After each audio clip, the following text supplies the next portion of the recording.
Assalamualaikum teman-teman, seperti biasa sebelum mulai Mimin mendoakan semoga teman-teman semua selalu dalam keadaan sehat walafiat. Oke, kali ini kita akan melanjutkan Martial Master versi novel bagian 2256. Bagi yang baru bergabung, selamat bergabung, dan bagi yang belum subscribe dulu lah agar Mimin tambah semangat lagi nih bikin videonya. Oke, kalau sudah kita langsung masuk ke isi ceritanya. Telah dia terobos sebelumnya tampaknya telah menghilang. Pada saat ini Molly sepertinya telah jatuh lagi. Seluruh orang itu tampaknya telah menderita cerdak yang sangat serius dan Molly sangat lesu. Semua orang leluhur generasi ketiga dari negara kuno Tianhuang juga menatap kejadian ini. Mungkinkah serangan berdimensi tinggi yang melintasi garis waktu itu ditekan dan dipengaruhi oleh jalan laut semesta dan lalu menyebabkan efek serangan tertunda? Dia memikirkan ini karena selain kemungkinan ini, dirinya tidak dapat memikirkan kemungkinan lain. Anak ini aneh sekali. Dia harus dihancurkan, kata praktisi jurang itu. Diam, matanya tiba-tiba menjadi dingin. Hatinya juga terasa dingin. Dan lalu dia melancarkan serangan sekali lagi. Dan boom, seketika kekuatan tak terlihat itu turun lagi menyelimuti Molly. Apa yang sedang kulakukan? Leluhur generasi ketiga dari negara kuno Tianhuang terkejut dan mengambil tindakan. Kemudian ledakan. Cahaya keemasan menyapu menghentikan segalanya, tetapi kekuatan itu telah menyelimuti Molly terlebih dahulu. Hal ini pun membuat Molly langsung terlempar dengan celah besar yang muncul di dadanya. Seluruh tubuh Molly ditutupi dengan bekas luka dan dia hampir saja terbelah menjadi dua. Molly berteriak dengan sedih lalu terjatuh dengan keras ke dalam jurang kabut di bawahnya. Sialan, mungkin tidak ada seorang pun di dunia ini yang lebih sombong daripada aku. Di tengah kabut jurang di mana tidak ada seorang pun yang bisa melihat, sebuah kesengsaraan di wajah Molly menghilang dan aura jurang melonjak di tubuh Molly. Molly menyimpan kekuatan berdimensi tinggi ini di inti jurangnya sendiri. Sekali lagi, kali ini dia tidak berani menelannya secara langsung agar untuk menghindari tingkat kultivasinya meningkat lagi dan mungkin akan menimbulkan masalah ataupun kecurigaan. Apakah kita salah sebelumnya? Anak itu tidak bisa menahan serangan dari praktisi jurang itu sebelumnya. Pada saat ini semua orang di reruntuhan 10.000 dewa menjadi tercengang. Sosok yang menjulang tinggi praktisi jurang itu juga mengerutkan kening.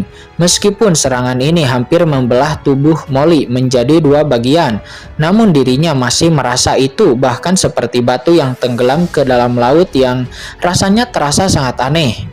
Dalam kabut jurang terlihat Molly tiba di lokasi bawah dan dalam sekejap pada sosok tubuh praktisi jurang yang menjulang tinggi di sana.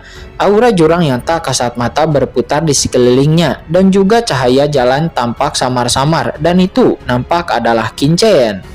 Pada saat ini Qinchen memiliki kekuatan jurang yang mengalir di sekitar tubuhnya dan dia memiliki perasaan samar-samar kembali ke alam.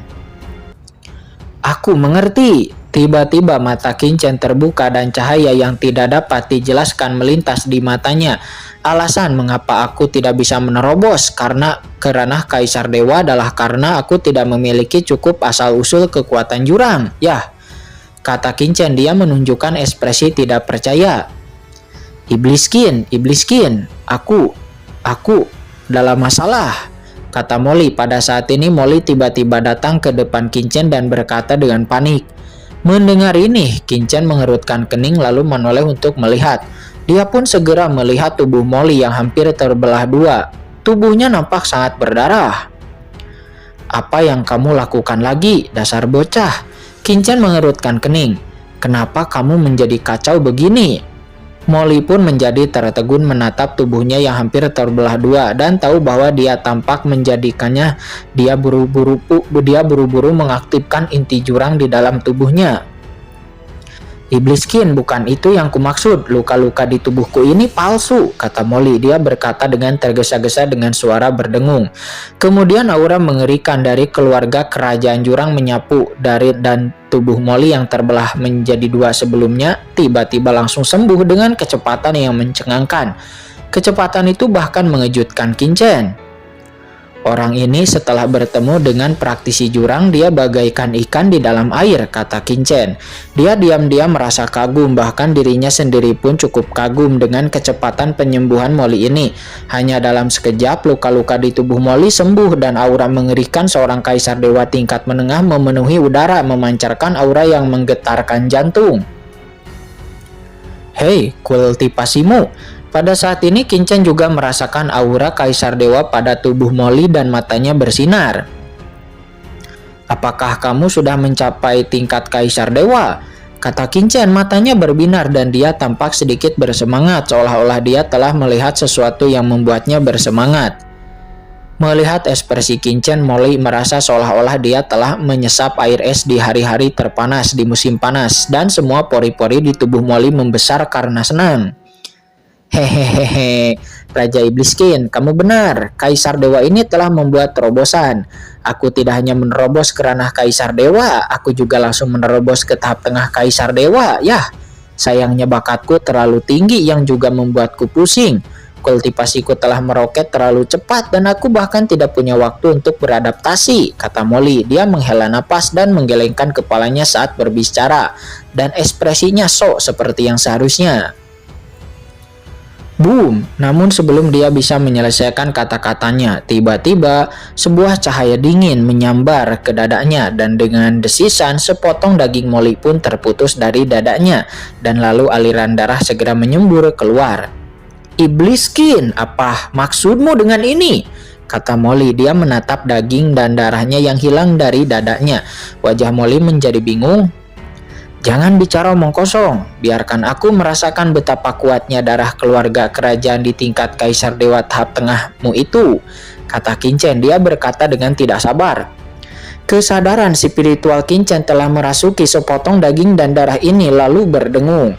Dalam sekejap aura yang begitu mengerikan hingga membuat jantung Qinchen berdebar-debar pun terpancar dari kedalaman potongan daging dan darah itu. Dan jejak aura mengerikan ini sangat halus karena itu hanyalah jejak daging dan darah Molly. Akan tetapi, Qinchen dapat dengan jelas merasakan kengerian yang tersembunyi di dalamnya.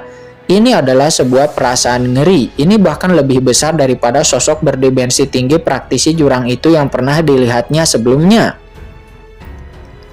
Hebat, seperti yang diharapkan dari keluarga kerajaan jurang. Kekuatan mengerikan seperti itu terkandung dalam jejak daging dan darah ini, kata Qinchen. Dia sedikit terkejut. Ketika Qinchen ingin merasakannya lagi, aura jurang dalam jejak daging dan darah ini perlahan tidak ada lagi, membuat Qinchen mengerutkan kening lalu mengangkat tangannya lagi. Namun sebelum dia sempat bereaksi, Molly terkejut. Namun sebelum dia sempat bereaksi, sepotong daging itu tiba-tiba menghilang dari dada Molly.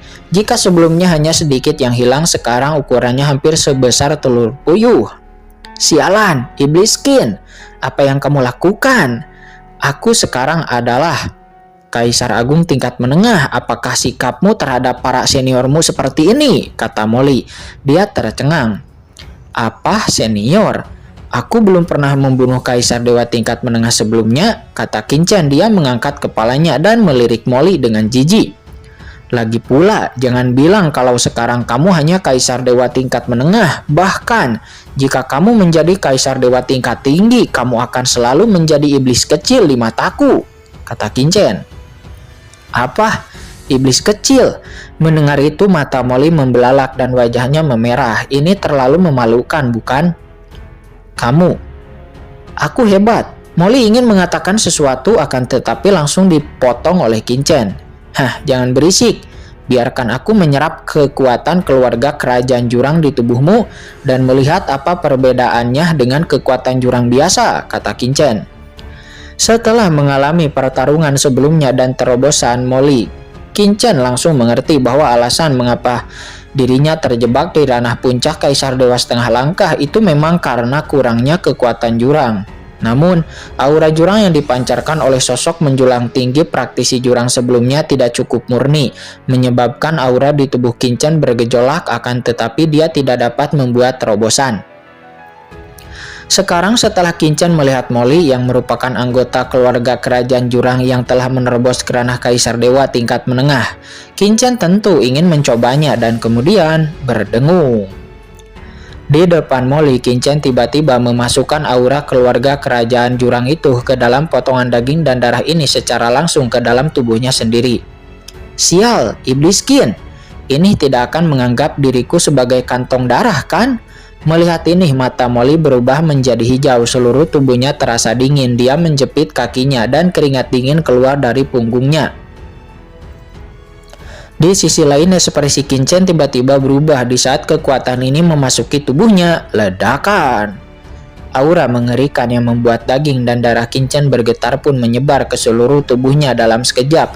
Meskipun aura jurang dalam daging dan darah Molly ini tidak terlalu kuat, namun ketika itu memasuki tubuh Kincen, itu seperti wabah paling mengerikan di dunia. Itu menyebar ke seluruh tubuh Kincen dalam sekejap dan mengamuk di sekujur tubuhnya. Apa, kekuatan ini terlalu kuat bukan? Kata Kincen. Wajahnya pun berubah warna dan dia buru-buru mengerahkan seluruh kekuatan di tubuhnya untuk melawan. Meskipun gumpalan aura jurang ini tidak banyak, namun daya rusaknya jauh lebih mengerikan daripada polusi mayat hidup dari leluhur klan kekaisaran mayat hidup abadi sebelumnya. Bahkan tubuh struktur jurang milik Kincen tidak dapat menahannya untuk sementara waktu, dan ledakan. Kekuatan keluarga kerajaan jurang dalam daging dan darah Molly terus merajalela dan terus mengalir deras ke seluruh tubuh Kincen. Apakah orang ini Molly begitu menular? Wajah Kincen berubah warna. Yang mengejutkannya adalah bahwa semua kekuatan dalam tubuhnya tidak dapat sepenuhnya menahan invasi kekuatan kerajaan keluarga jurang. Dalam sekejap, lautan jiwa Kincen tercemar dan dia merasa seolah-olah telah jatuh ke dalam kematian total. Racun yang sangat kuat, kata Kincen. Dia tercengang. Iblis Qin, kamu baik-baik saja? Kata Molly. Dia yang awalnya berdiri di samping dipenuhi kesedihan dan kemarahan ketika dia melihat perubahan aura Kincen. Dirinya pun buru-buru melangkah maju dengan gugup. Indra spiritualnya menyebar setelah merasakan perubahan pada Kincen. Dia tercengang. Apakah Iblis Qin terkontaminasi oleh kekuatan jurangku? Kata Molly. Dia terkejut sekaligus senang. Apakah kekuatan jurangku benar-benar sekuat itu? Iblis Qin, apakah kamu membutuhkan bantuanku? Kata Molly. Dia berkata dengan heran sekaligus gembira.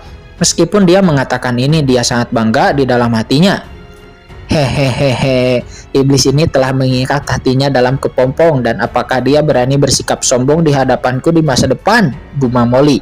Dia terus berpikir dalam hatinya, dan Molly hendak menyentuh tubuh Kincen dengan tangan kanannya untuk membantu Kincen melarutkan polusi dari jurangnya. Akan tetapi tepat pada saat itu tiba-tiba Kincen berkata, "Ini hanya polusi jurang, mengapa aku butuh bantuanmu?"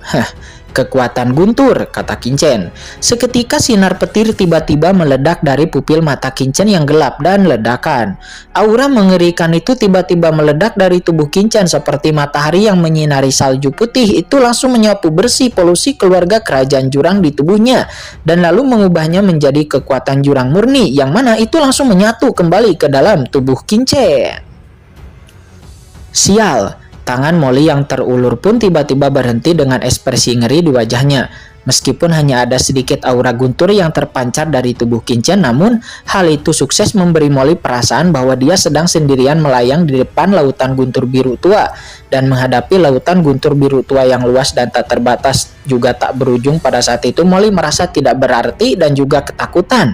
Seolah-olah seluruh tubuhnya diselimuti oleh lautan guntur yang tak berujung.